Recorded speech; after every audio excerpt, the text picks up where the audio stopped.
What's up, YouTube? It's your light skinned wonder, Tuskegee87, aka Joe Daddy, back in the spot with you one more time. And as you promised, I have for you part 1 of this new series that I'm doing for this year called Envision a Better Man for 2020. This is a series that allows you and I to be better men. Whether you're a young man, whether you're a teenager, whether you are just getting into adolescence, or whether you're an old man, this series is just for you. If you have your lady beside you, she may glean from this as well. Or if you're a lady yourself watching this, you may glean from this just as well. So today, as entitled for part 1, we're going to be talking about, you guessed it, the perspective of men from a woman's side. And we're going to go over a few different things, starting off with the perception. What is the overall general perception and where that may have come from? So let's go ahead and jump into it. So we talk about the first thing. What is the perspective of men? There is one statement or phrase that I could sum that up in. And this isn't my own origination. This actually came from an artist. I don't remember her name off the top of my head. But when I quote the phrase, you all may know who this is. And the phrase goes, why are men great until they have to be great? Now, from a woman's perspective, some of y'all may say, oh, well, you know what? That's a great question. Oh, yeah, I know what she's talking about. Yeah, you know, why is that? Why aren't men great until they gotta be great? And that perception comes from a woman having an expectation of a man and that man not meeting up to that expectation. Oh, it's great to have a man until I need them to do something. Then they don't come through for me, or they don't do or operate or act like I want them to act. And a lot of that comes and boils down to most women see men as disloyal, most women see men as cheaters, most women see men as liars, or most women just see men as self-centered. And so that kind of plays into that narrative of why are men great until they have to be great. Now let's be real, let's be honest. This isn't all men, but all it takes is a small majority to make the mass look bad. A little bit of leaven will leaven the whole loaf, and that's what we got going on right here. There are a few bad seeds that make the whole batch not good, or that make that whole tree or grove not look like it should, or be presented as it should. And so again, we want to figure out what the root is of that is. Why is it that men are seen as liars, cheaters, disloyal, or just not there for the woman, or selfish, if you will? And we can jump down and boil this down into 3 different categories. We're going to go into the root, we're going to go into childhood influences, we're going to go into the environment, and we're going to go into incomplete hierarchy of needs. So as mentioned, we're going to go ahead and dive into childhood influence. The biggest thing of influences to a child is their parents. The interaction between the parents. That's one of the biggest factors. The parents pretty much dictate the growth of the child, and parents are charged with raising up the child in the way that they should go, so that when they become older, they won't depart too far from it. They won't forget what they were trained to do. They won't forget how they were raised. They will remember, if some of you all know the common phrase, I wasn't raised that way, or your parents taught you better than that. You know, things of that nature. That's kind of what that means. So despite what outside influence your child may receive, whether it be from TV, whether it be from friends, whether it be from society, things of that nature, at the end of the day, your child has to come home, live under your roof. They're going to be influenced by you as the parent. One, because biologically they're influenced by that way. Even if you've adopted children, just the way that you run your house, the way that you act and portray yourself in the household, your child is going to benefit off of that. There's a saying that goes, there's an old saying that goes, the more you feed them, the more they start to look like you.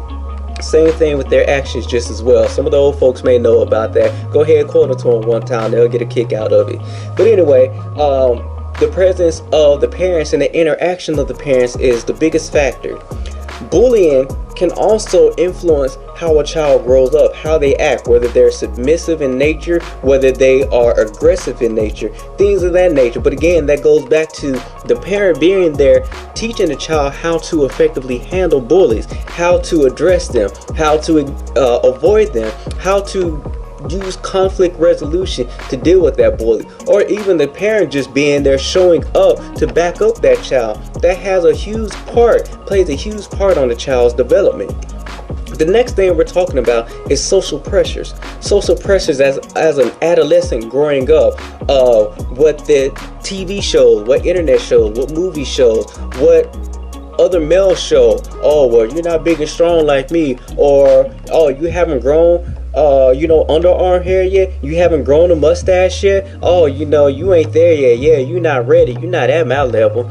Social peers like that comes from just banter between young boys growing up. And sometimes young boys can be put in that stage to where they may feel like they'll never be good enough, they'll never aspire to higher, and that can lead to them having thoughts about themselves that cause them to react a certain way when it comes to relationships later on down the road as they become adults.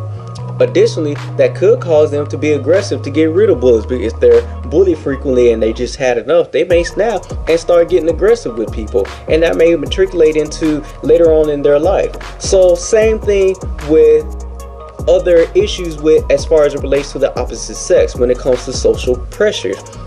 You're talking about that time in a young man's life, and just in young people's life in general, where they start to have their hormones develop. One, they're already going to be flying off the handle anyway because they got all of these feelings and emotions, don't know how to deal with them. That's one of the biggest things and drawbacks that young men of today have, is that they were never taught how to deal with their feelings, so they don't know how to feel.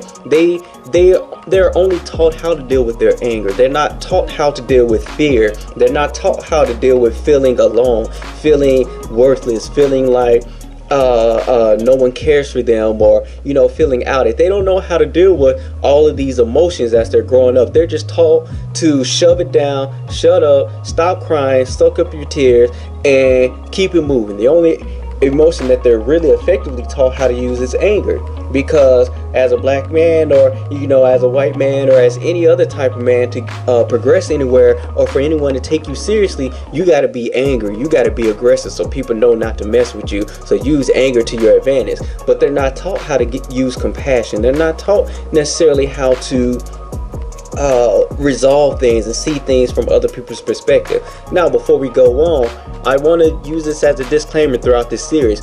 This is not relating to every single person. However, this is just explaining why some men act the way they do. Now, all of these things and roots may not relate to every man.